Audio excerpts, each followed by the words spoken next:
Geordies, I've got breaking news for you. Newcastle United have finally signed a player. Who needs Brian Mbeumo when you've got Antonio Cordero? What a name that is. I kind of like this signing. It's exciting us because he's a player that Newcastle fans will love. I've already made a scout report on him, so if you want to go and check it out, I'll link the video at the end. But he's somebody that will bring that fearless. He fits in exactly what we want. Somebody that'll get on the ball, be direct, be fearless with his dribbling, be creative. Is he the finished article?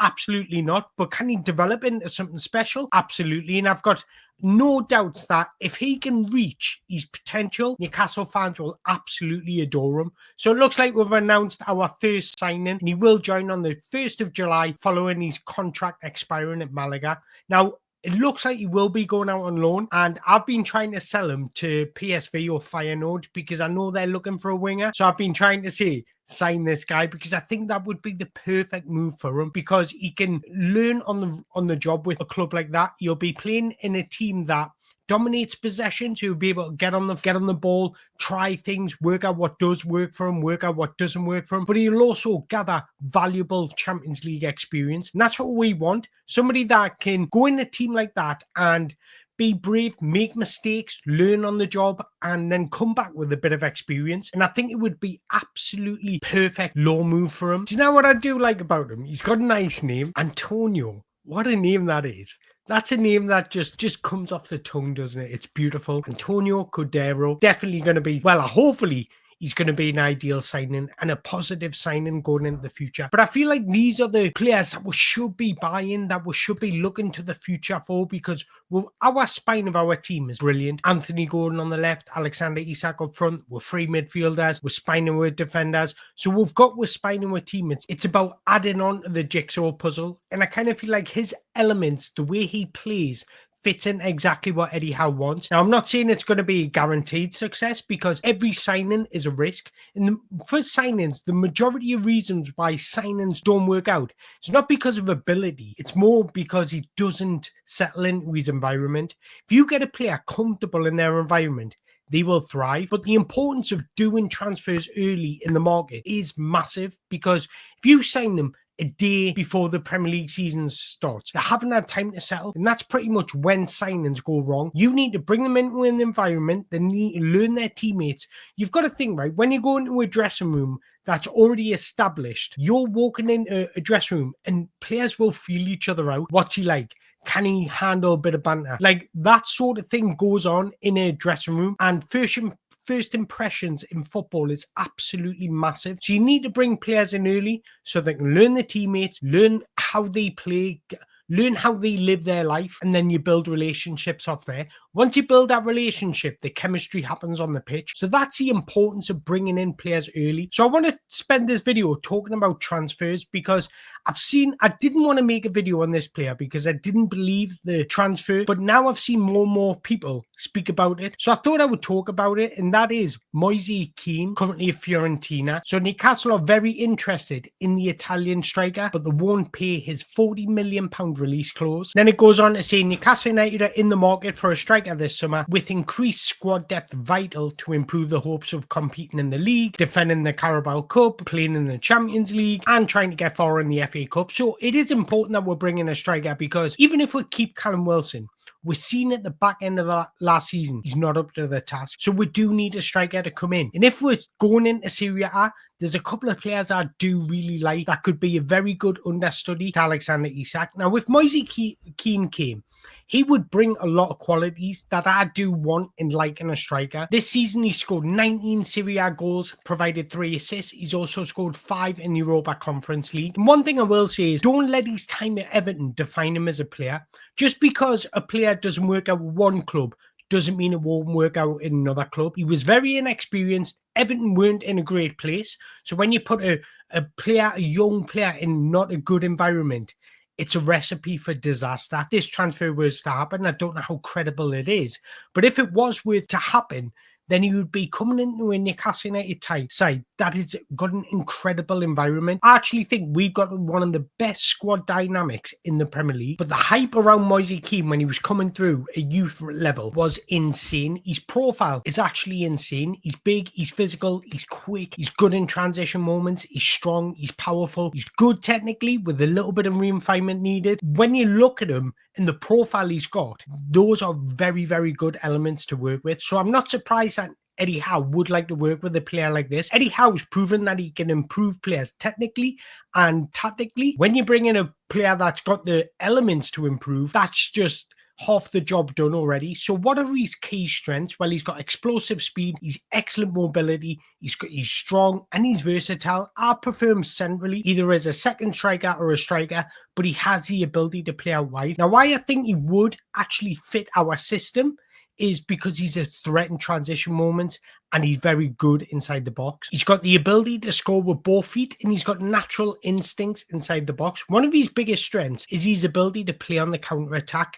And Newcastle United want to attack with pace. And when there's space afforded to Moise Kean, he does exploit it using his pace. So what I'm trying to say is he's a dynamic offensive mover. He moves into space. He likes to run in behind. He likes to use the wide channels. He likes to exploit the inside channels. He's tenacious. He's quick and he has good technical ability. He's not high volume dribbler, but when he does dribble, he's often very successful. He's averaging 2.2 dribbles per game with a 58.10% success rate, which is really pleasing. Now, personally, when I watch Moise Kean, I think he's better in a transition team, somebody that counter-attacks rather than a possession-based team. If you put him in Man City that move the ball side to side and on is ferocious or dynamic with the ball at their feet, then he wouldn't suit that style. He would suit a team like Newcastle, like Fiorentina, because Fiorentina are quite similar to Newcastle United, where they have elements where they do keep the ball, but what they really want to do is attack quickly and dynamically. And I think he suits a team like that because he's so frightening and powerful to defenders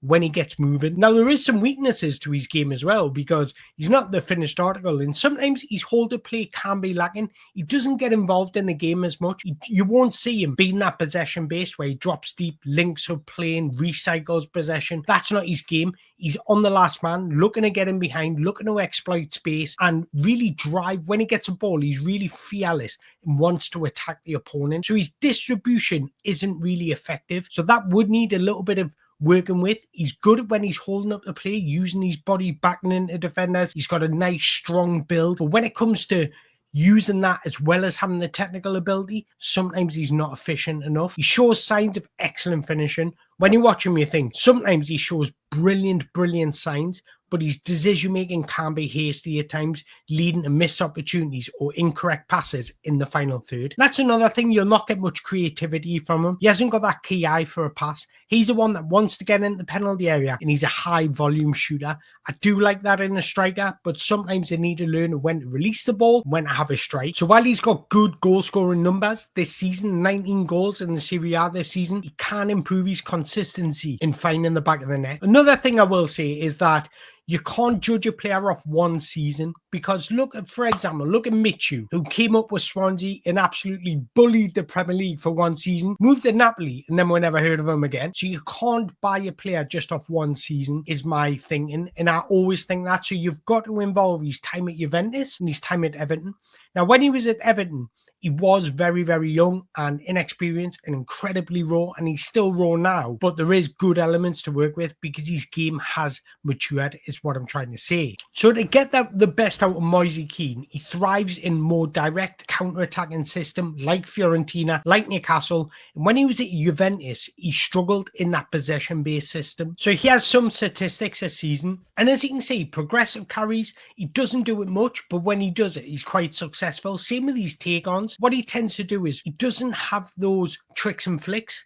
It's more about making the use of space and using explosive power to move away from his opponents, which I really like. But he's averaging 3.4 shots per 90. Again, I love that in a striker. I love a striker that is confident enough to shoot. I often say that I don't mind him missing chances because he's getting into good positions and eventually it will click. So it's all about getting yourself into good positions and having opportunities to miss rather than not having opportunities at all. Because as soon as you start putting yourself, not putting yourself to miss opportunities, that's when you're confident, because confidence goes. So every time I look at a striker's statistics, it's all about getting into good goal scoring positions. And this is exactly what I mean by Moise Kean, because if you look at this metric, it's exceptional. He has an XG of 19. He scored 19 goals, which means he's pretty much bang on his XG. That's a real positive sign, because when you've got a high XG like that, that tells you a couple of things: that he gets himself into good goal scoring opportunities. And just to explain this metric, and I know I show it all the time, but those that might not have seen it, the smaller the circle is the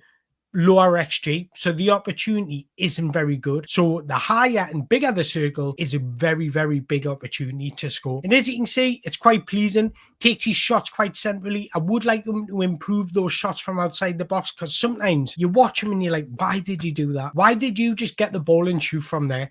There was no need to shoot from there. You've just fizzled out our attack. That was a good goal scoring opportunities. And this is where I go back to in possession. Sometimes he chooses the wrong option. So he's not very creative in the final third. Sometimes he'll have a shot from knowing that he's not going to score rather than move the ball out wide, is exactly what I'm trying to say. But as you can see, he gets himself in a lot of positions to score goals. So that is a really pleasing view. Honestly, I love that view as a scout, or somebody that if I was looking at Moise Kean.